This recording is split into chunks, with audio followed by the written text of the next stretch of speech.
terms of what happened in the Christian community, but it's taught in the Christian community, but we know that that whole issue of love and forgiveness that is taught in that in the Christian community, we believe in love and forgiveness as well. Those are some of the main rules we talk about in living a prosperous life on this earth plane. But I want to say to you this more. I want to start by a little reflection, and I want you to reflect with me on your old life. I can go back to when I was a child, and Easter was so important to us. Easter was important because I got a new dress, and I was able to, and we had an Easter egg hunt. And most of all, I got to say my poem in front of everybody. I loved getting up and saying my poem. And I know I looked so cute. So that was a great time for me. And then each Easter, that is how we did it. And we had those eggs, and the eggs was colored, and then we hit the eggs around. And so, but I want to say that while we're doing that, I go back to Sunday school. Every Sunday, 12 months a year, we went to Sunday school, and we went to church. And we evidently had to talk about Easter in those services, in that Sunday school. I don't remember anyone telling us about Easter. I wonder, have you heard about, did you hear anything about Easter, what Easter's about when you were in Sunday school? Can you remember that, what you heard about Easter was about? Did you probably just went because you sat there and just nodded and didn't even know, played around with your toys while you were in Sunday school. But you know what, we go all the way back and think about that. As I even come up to a teenager, and I went to Sunday school, and I went to church every Sunday. Because in the South, you had nowhere else to go but church.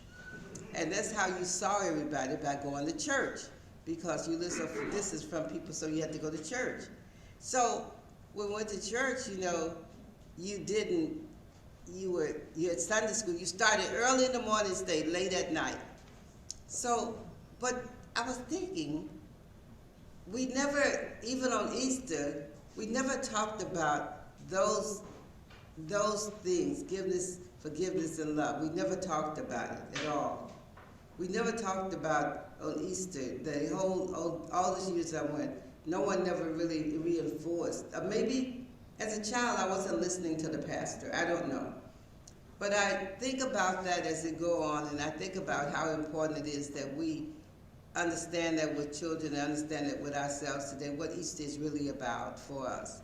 We don't really celebrate Easter in the way that everyone celebrated. We do have family gatherings, and it's always good to have family gatherings.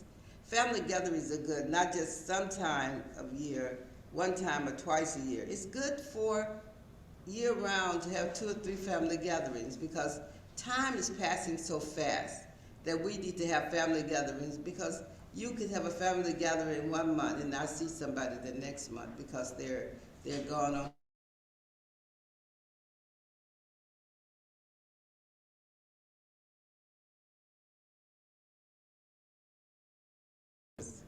And the death.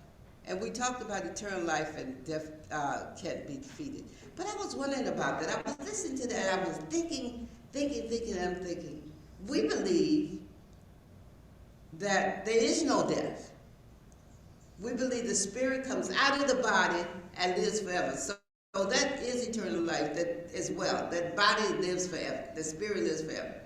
We believe that spirit comes out of the body. So we also believe that part of that whole resurrection story talks about forgiveness, because you had to, and they're saying, the Christians said that Jesus had to, God had to forgive in order to roll the stone. So we just know, we're not into all of that, but we know that forgiveness is a great part of that energy on this earth plane. Forgiveness is so important. So it's important that we forgive and love. And you have to, in order to forgive, you have to do what? You have to love. You can't forgive if you don't love. And so we as spiritualists, are very, very in tune to forgiveness and love. And we want people to know that in order to live a wholesome life on this earth plane, you have to forgive and love.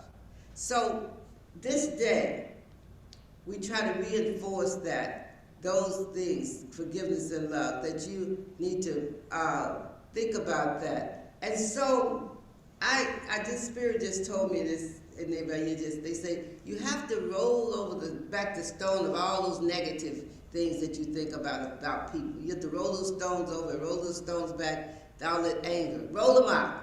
And you have to stand in your truth of love. Stand in your truth of love. Your truth of love is that love binds and clears up everything. It binds people together. It binds any issues together. It also clears up things. It just clears up. And so you want this holiday, this Easter holiday. So we have Christmas, we have Thanksgiving, now we have Easter, we have Mother's Day, then we'll have Christmas, and then we'll Thanksgiving, then we have Christmas. But each holiday, listen to this, each holiday really signifies love and forgiveness in some way. Each holiday, as we start go on, love and forgiveness. So you, as you work through your life today, you are important, and I want you to reflect on your lives, and I want you to think about that, the love and forgiveness. I want you to work with your kids and the young people about that, because every time there's a shooting, there's something that happened that someone didn't forgive. They didn't know how to forgive. They were angry. So anger, supposedly in this story, God was angry in the beginning of all the things that was being done. But then after a while, God wasn't angry in the story. Now, I know most of you watch that Bible story all day and all night. I called somebody, they was watching that Bible story. I'm like, you watching that Bible story again? 12 years you watch the Bible story? So I know you watching that Bible story, so you know the story. You can tell me about it. So we talk about that whole story of anger and people not wanting to, not wanting to forgive, and then we see how forgiveness takes place in there. We see the road to forgiveness, that road to forgiveness all the way, and a road to love. And then forgiveness is so tied into love. You see, forgiveness is so tied into love. And that makes it so interesting how it's tied in. It means that you have to get out, and you have to clear your heart. And you have to pray hard sometime to clear your heart. It's not an easy journey. You have to really pray hard and ask that your own God inside of you, your God inside of you, to clear your heart. Clear your heart that you may be open to people, and you may be loving to those who transgress you and cause you problems.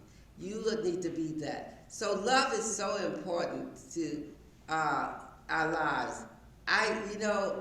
I often say, I've been talking about love every Sunday, and I'm talking about love next Sunday too. So, so when you talk about love, and you're talking about relationships, it doesn't matter what kind of relationships it is. That love really causes problems at sometimes in that relationship, and then because one person may love a person deeply than the other, and so that love will make you jealous. So we talk about that love, and then it not only just relationships with a female or male, or male and partners, but if we talk about the relationship with family. There's so many families, so relationships. Somebody told me that they had not seen their mother in a long time. This girl called me yesterday, I think it was, and she had not seen her mother in a long time. I said, are you going over to see your mother for Easter? And she said, no. She's never going to see her again. So we have to figure out how to love people in spite of who they are. Who they are. You have to love them in spite of who they are. In spite of what they've done.